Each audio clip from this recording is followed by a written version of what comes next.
ఘనమైన నామానికి స్తోత్రం కలుగునుగాక.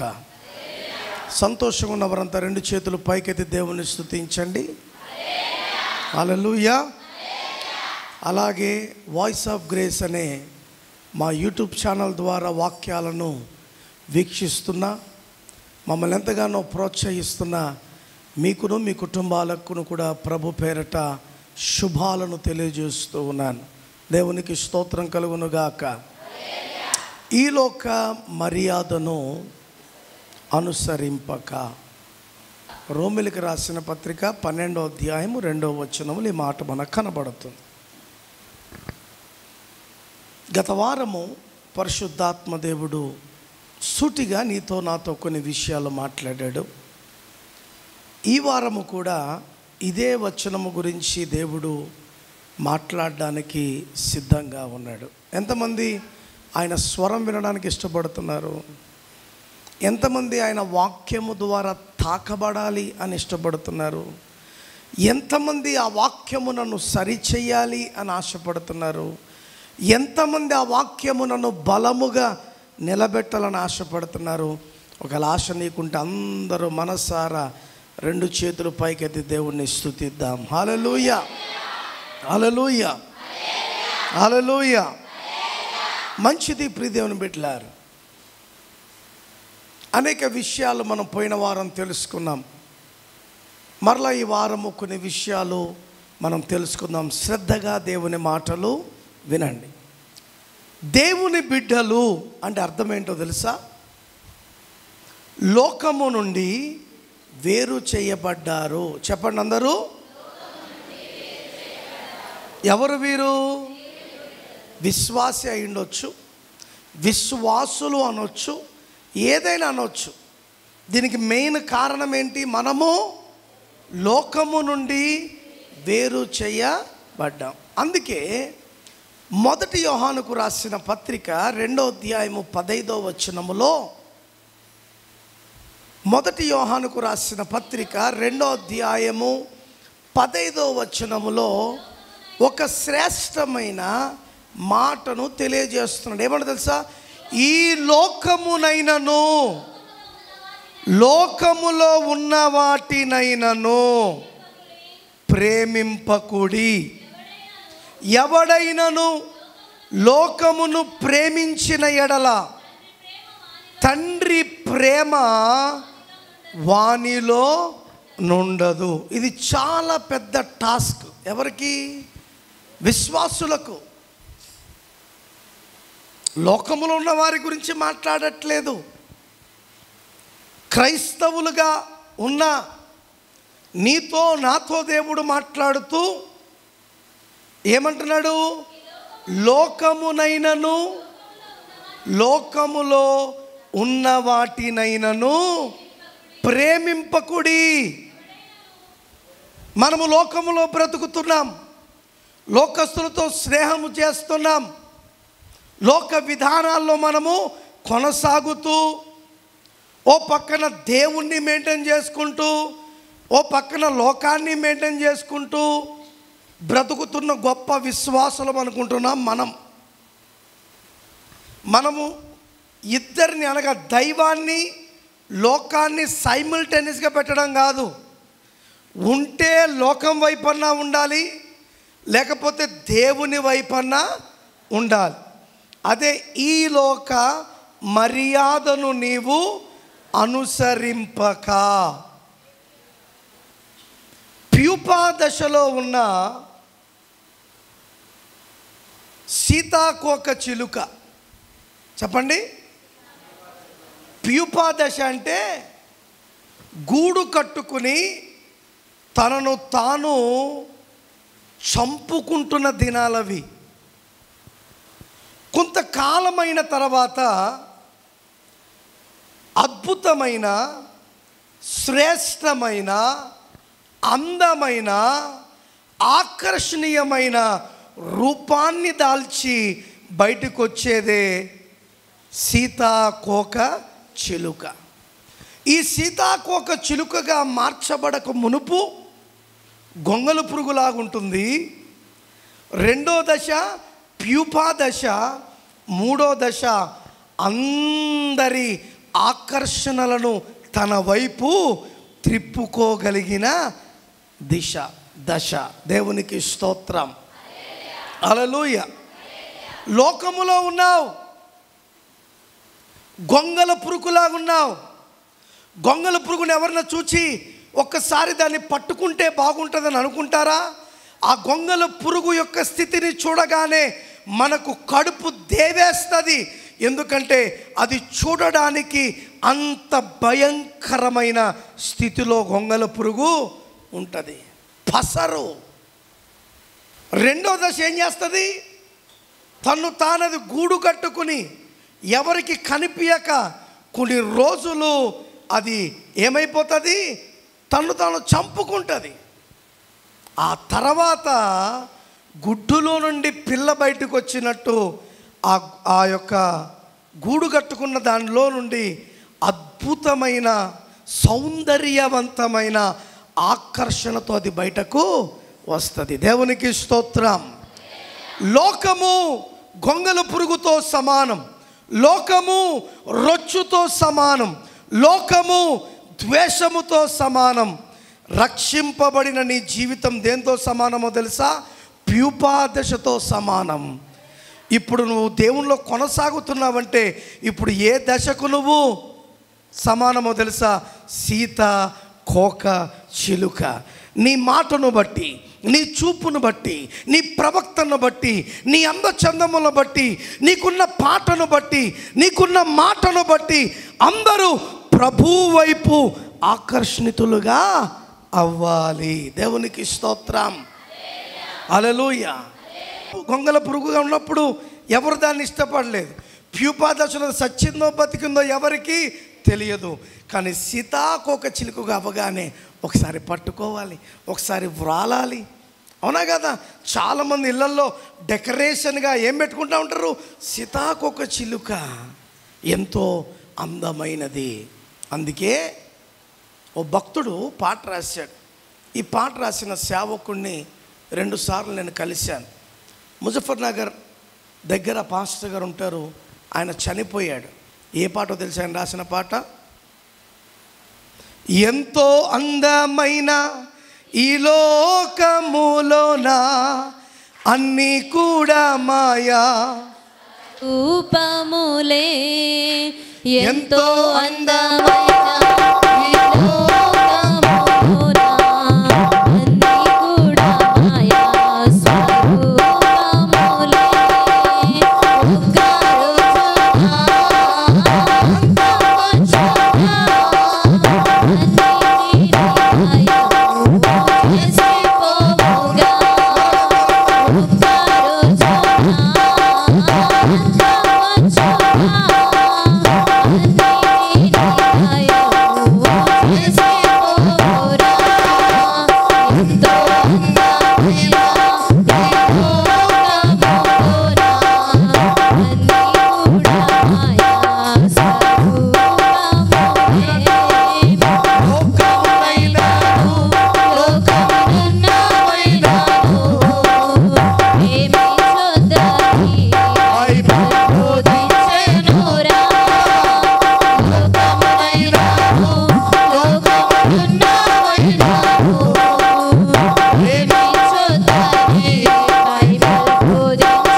అర్థమైందా?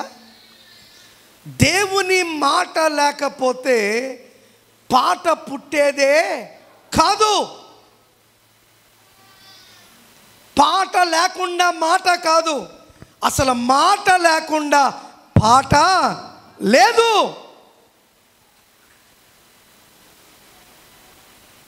చాలామంది అడుగుతారు, ఎందుకయ్యా మీ ప్రసంగాల్లో అన్ని పాటలు పాడతారంటే, నేను వాక్యము చెప్పుకుంటూ పోతే నీకు అర్థం అవ్వచ్చు, అర్థము కాకపోవచ్చు. ఆ వాక్యానికి సందర్భమైన పాట నేను పాడితే వాక్యము నువ్వు మర్చిపోయిన పాట ద్వారా ఆ వాక్యాన్ని నువ్వు గుర్తు చేసుకోగలుగుతావు. గుర్తుపెట్టుకో. ఎందుకంటే బైబిల్లో ఉన్న ప్రతి మాటను ఆధారము చేసుకునే అద్భుతమైన పాటలు మనకు వచ్చాయి.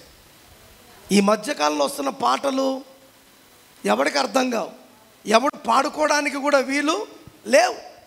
కానీ నిజముగా దేవుని వాక్యాన్ని అర్థము చేసుకున్నవాడు పాడే పాట మన జీవితాలలో గొప్ప కార్యసిద్ధిని కలుగజేస్తాయి. దేవునికి స్తోత్రం. కనుక యోహాను భక్తుడు రాస్తూ ఏమంటున్నాడు?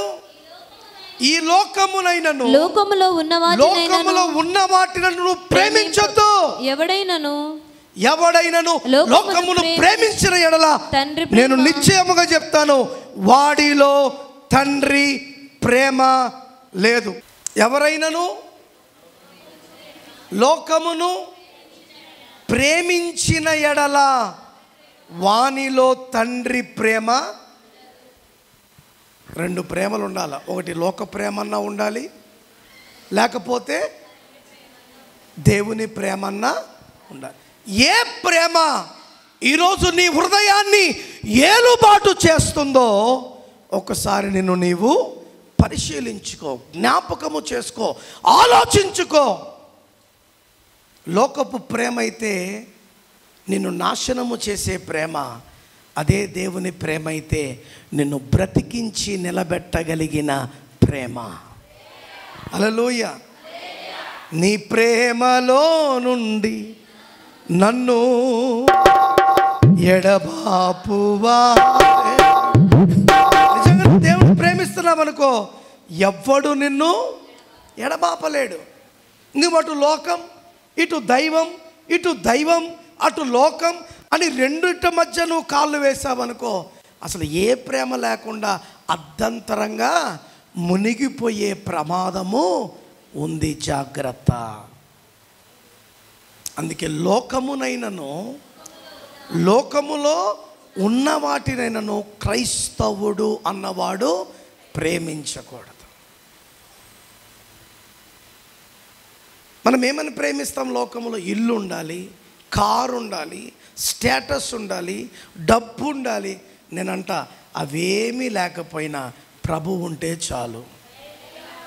నిజంగా నా దగ్గర ఏమీ లేవు, మీరు నమ్మినా నమ్మకపోయినా నాకు నష్టం లేదు. కానీ నాతో ఉన్నవాడు ఎవరో తెలుసా? అన్నీ సమకూర్చగలిగిన దేవుడు ఉన్నాడు. అర్థమవుతుందా? అన్నిటిల్లో బలపరచగలిగిన దేవుడు ఉన్నాడు. ఆయన ఉంటే నాకు చాలు.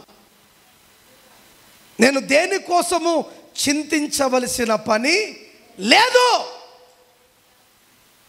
డబ్బు కోసం ఆశపడేవాడిని అయితే నా పరిస్థితి ఇలా ఉండదు, నా సేవ ఇంత అభివృద్ధి ఉండదు. మనం మొట్టమొదటిగా ప్రేమించవలసింది దేవుణ్ణి. ఆయన్ని ప్రేమిస్తే ఏ సమయంలో నీకు ఏది అవసరమో ఒక ఉత్తరం ఇచ్చేవాడు ఎలా నీ ఇంటికి వస్తాడో అలాగా దేవుడు తన కార్యము మన జీవితాలలో జరిగిస్తాడు. దేవునికి స్తోత్రం. హల్లెలూయా.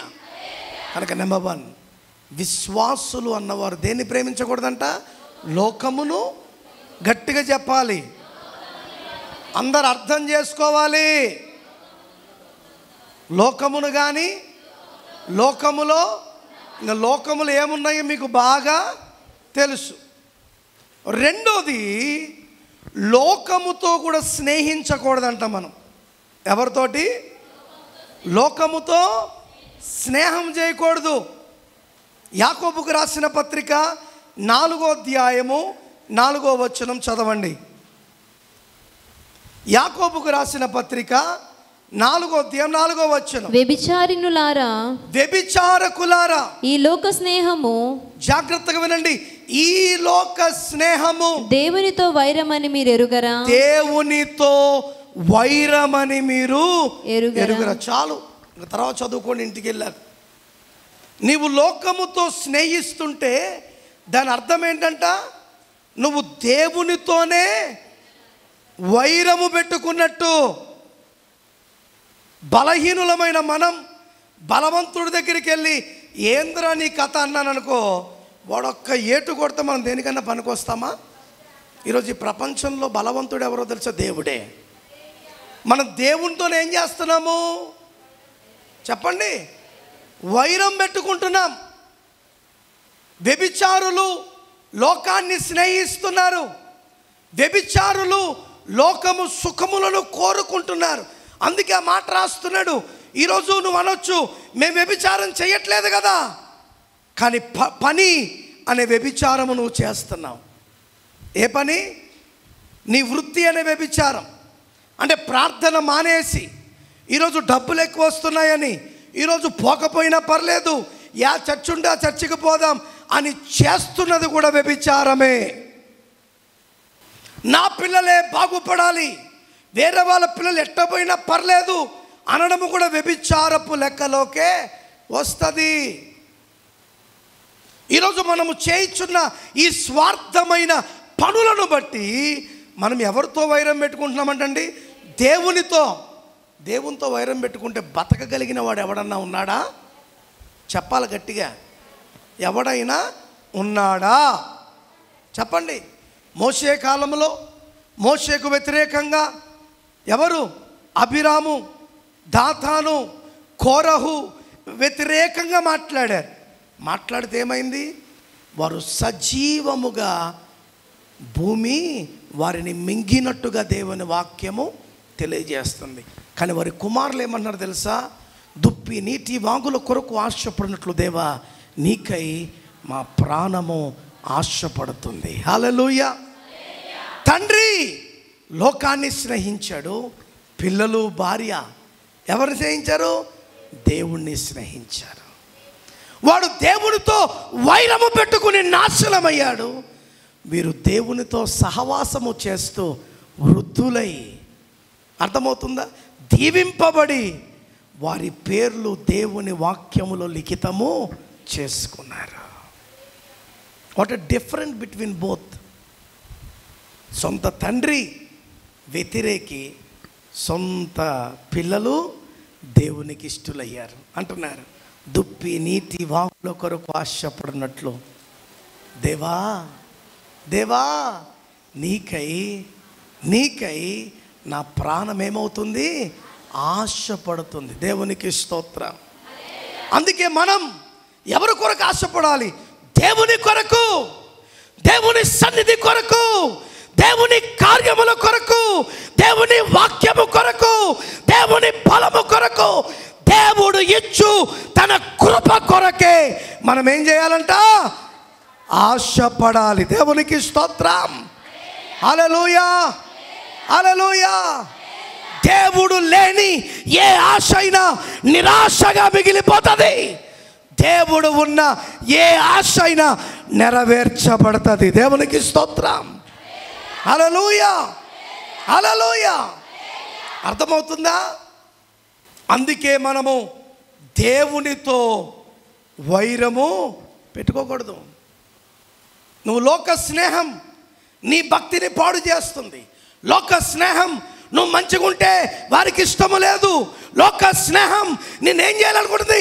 సర్వ నాశనము చేయాలనుకుంటుంది. ఓ మాట చెప్పనా, నువ్వు బాగున్నంత వరకు నిన్ను ఎలా చెడపాలని లోకం చూస్తుంది. నువ్వు చెడిపోయాక నిన్ను చూసి హేళన చేస్తుంది. ఎంత మాయాలోకం ఇది చెప్పండి.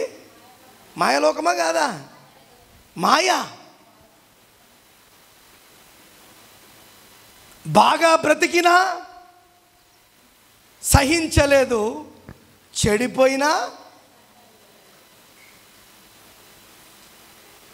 ఏ లోకం ఇది? ఈ మాయాలోకము నుండి నువ్వు స్థిరపరచబడాలి అంటే నీవు లోకమునైనను లోకములు ఉన్న వాటినైనను ప్రేమించకూడదు. మూడోది, లోకముతో నువ్వు స్నేహము. అందుకే భక్తుడు అన్నాడు, నీతో స్నేహం నాకెంతో మేలయ్యా, నీ సహవాసం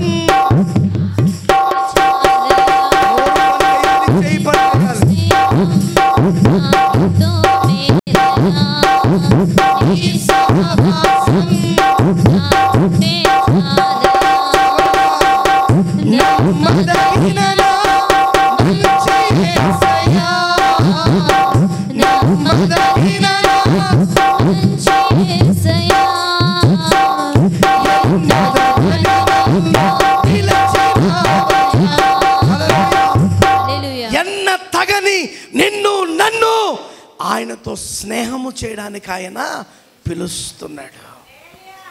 what is your fellowship? What is your friendship? ఫ్రెండ్షిప్స్లో కూడా నిన్ను పాడు చేసేవారు ఉన్నారు. ఫ్రెండ్షిప్కే విలువ లేని దానిగా చేసేదానిగా ఉన్నారు. The great fellowship and friendship with God makes us very strong. అర్థమవుతుందా? దేవునితో మన స్నేహము, సహవాసం మనల్ని ఏం చేస్తుందంట? బలమైన వారిగా నిలబెడుతుంది. నమ్మిన వారంతా రెండు చేతులు పైకెత్తి గట్టిగా దేవుణ్ణి స్తుతిద్దాం. హల్లెలూయా. కనుక ఈరోజు లోకమునైనను లోకములో ఉన్న వాటినైనా మనం ప్రేమించకూడదు. మూడోది, లోకముతో స్నేహము చేయకూడదు. నాలుగోది ఏంటో తెలుసా? ఈ లోక మర్యాదను నీవు అనుసరించు. వాళ్ళు అట్ట చేస్తారు, మేము ఇట్ట చేస్తాం. నువ్వు ఎట్ట చేసినా రాయితో కొడితే మూతి పళ్ళు రాలుతాయి. అది సన్నరాయి అయినా పెద్ద రాయి అయినా. పెద్ద రాయి అయితే మూతి కూడా పోతుంది, చిన్న రాయి అయితే పళ్ళు ఒకటి. చెప్పండి, ఏ రాయి అయితే ఏంటి? పళ్ళు ఊడగొట్టుకోవడానికి. అవునా కాదా? వాళ్ళు అట్ట చేస్తారు, మేము అట్ట చేయం. మాది డిఫరెంట్. నువ్వే డిఫరెంట్ అయినా, నువ్వేదైనా నీ మూతి పళ్ళు రాలగొట్టుకోవడం మాత్రము గ్యారెంటీ. అందుకే మనం చాలా జాగ్రత్తగా ఉండాలి. మొదటి పేతురుకు రాసిన పత్రిక 1వ అధ్యాయము 14వ వచనం టకటక తీయాలి. నేను పరిశుద్ధుడనై ఉన్నాను కనుక మీరును పరిశుద్ధులై ఉండుడని రాయబడి ఉన్నది. హల్లెలూయా. చెప్పబడినది కాదు. అంటే చెప్తే నువ్వు మర్చిపోవచ్చేమో. ఏంటండి? చెప్తే మర్చిపోవచ్చు. అందుకే దీన్ని ఏం చేశారు? రాయబడి ఉంది. అంటే నువ్వు ఎప్పుడు చదువుకున్నప్పుడల్లా అది నీకు ఒక్క సూచన ఇస్తుంది. ఏంటో తెలుసా? మనం ఇలా బ్రతకాలి అని. హల్లెలూయా. అర్థమవుతుందా? రాయబడి ఉంటే మనము చదివినప్పుడల్లా దాన్ని ఏం చేస్తాము? గుర్తుపెట్టుకుంటూ ఉంటాం. విన్నామనుకో, విన్నదాన్ని ఏం చేయొచ్చు? మనం మర్చిపోవచ్చు. ఇప్పుడు దేవుడు ఏమని రాశాడు? నేను పరిశుద్ధుణ్ణి గనుక మీరును. ఇప్పుడు ఒక మాట ఆలోచిద్దాం. ఎంతమంది పరిశుద్ధులుగా ఉందాం? లేము. నాతో సహా ఎవరం లేం పరిశుద్ధులుగా. మన భక్తి, మన ప్రార్థన, మన వాక్య పరిచర్య ఇవన్నీ ఎందుకంటే మనల్ని మనము దేవుని ఎదుట పరిశుద్ధులుగా కనుపరుచుకోవడానికి. అదేంటయ్యా నువ్వు సేవకుడు కదంటే, సేవకుడు ఏం పైనుంచి దిగిరాలే. సేవకుడు నీలాంటి మానవుడే. నాకు కోపం ఉంటుంది, నాకు ఆవేశం ఉంటుంది. దాన్ని బట్టి కూడా ఒక్కోసారి అది పాప. అసలు ఆజ్ఞ అతిక్రమించడమే పాపం అంట. అంటే వినకపోవడమే. చెప్పండి. ఇప్పుడు భార్య మీద కోప్పడకూడదు. అప్పుడప్పుడు నేను పాస్టర్ మీద కోప్పడతాను, నా భార్య కనుక. అంటే ఇప్పుడు నేను ఏం చేసినట్టు? చెప్పండి. నాది కొంచెం పాపమే, నువ్వు భార్యను కొడుతున్నావు, నీది ఎక్కువ పాపం అని లేదు అక్కడ. ఏదైనా పాపము పాపమే. అందుకే ప్రతిదినము దేవుని దగ్గరికి వచ్చి మన తప్పులను మనం దేవుని దగ్గర ఏం చేసుకోవాలా? ఇలా ఆరాధన ప్రారంభించక మునిపే నువ్వు వచ్చి ఒక 10 నిమిషాల ముందు వచ్చి మోకాళ్ళుండి ప్రార్థన చేసి నిన్ను నీవు దేవునికి సమర్పించుకోగలిగితే నీలో నూతన ఆలోచనలు, నూతన క్రియలు, నూతన ఉద్దేశాలు, నూతన ప్రణాళికలు కలిగింపజేసేది ఎవరో తెలుసా? దేవుడు, దేవుని వాక్యమే. దేవునికి స్తోత్రం. హల్లెలూయా. It is not that I came and I sat and I heard and I gone. ఇదేదో నేను వచ్చా, కూర్చున్నా, విన్నా, పోయా కాదా. నువ్వు వచ్చావంటే it should be a meaningful. నువ్వు వచ్చావంటే అది నీ జీవితానికి ఒక అర్థము తెలిపే రీతిగా ఉండాలా. నన్ను చాలామంది వాక్య పరిచర్యకు పిలుస్తారు. ఆ వాక్యము వారికి ఏమి కలగాలి? నెమ్మది కలగాలి, ప్రశాంతతనివ్వాలి, బలమునివ్వాలి. అంటే చెప్పే నేను చాలా జాగ్రత్తగా నేర్చుకోవాలి. దేవుని స్వరము వినాలి. ఎలా వినిపించబడుతుంది దేవుని స్వరం? చాలామంది అంటారు, ఫ్లైట్లో వెళ్తున్నప్పుడు దేవుడు నాతో మాట్లాడాడు, బాత్రూమ్కి వెళ్ళినప్పుడు దేవుడు నాతో మాట్లాడాడు. ఇది కాదు దేవుడు మాట్లాడడం అంటే. దేవుని సన్నిధిలో నువ్వు నిష్టగా దేవుని వాక్యాన్ని చదువుతుంటే దేవుని స్వరము ఈ వాక్యమై, ఈ వాక్యమే నీతో సూటిగా మాట్లాడుతుంది. వేరెవర్ యు ఆర్, నువ్వు ఎక్కడ ఉన్నా, మైదానంలో ఉండు, ఇంట్లో ఉండు, ఆఫీసులో ఉండు, పని చేస్తూ ఉండు, పని లేక ఉండు, అక్కడ నీవు మోకరించి దేవుణ్ణి అడిగినచో అక్కడే దేవుని ప్రసన్నత దిగి వస్తుంది. అందుకే భక్తులు అన్నాడు, నీ వాక్యమును ధ్యానించి నప్పుడెల్లా నా ముందు. హల్లెలూయా. ఏమన్నాడు?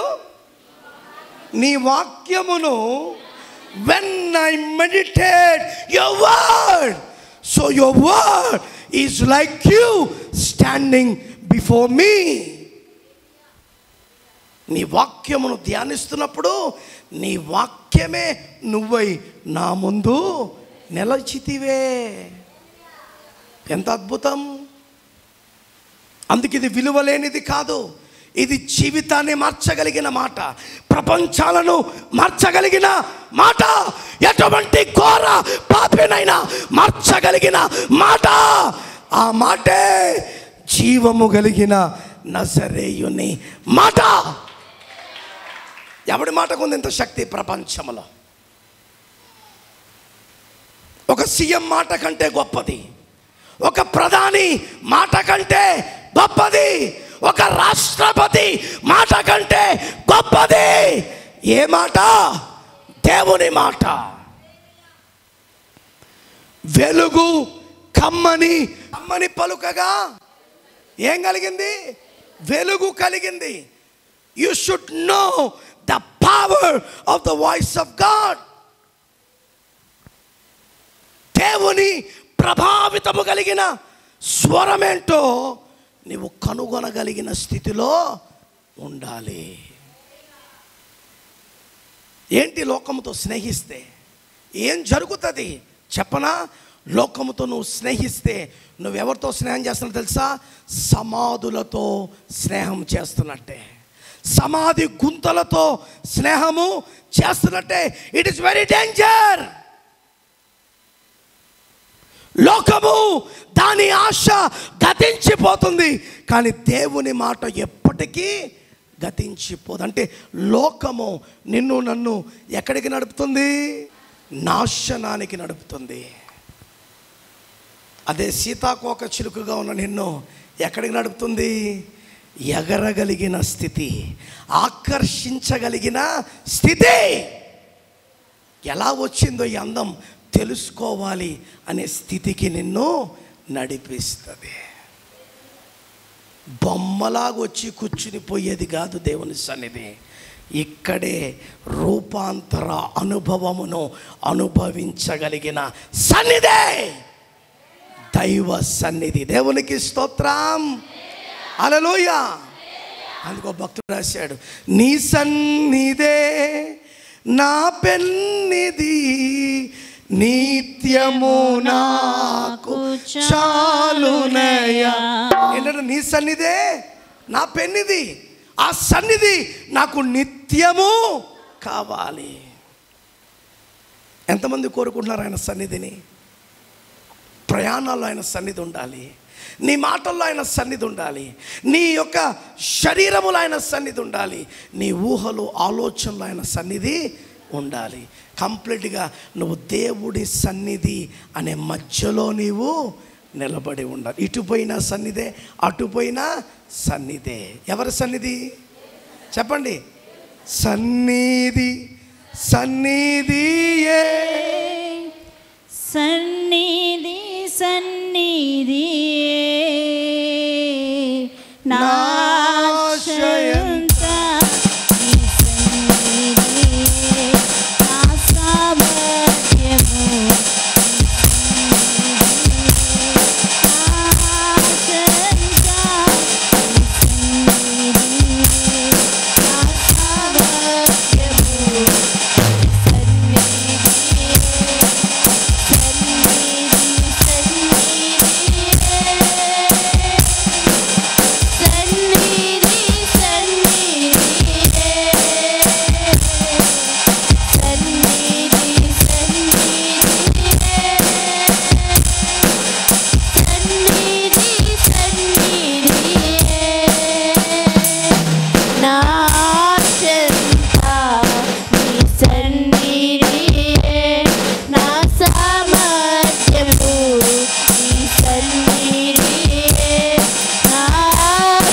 ఏంటంట?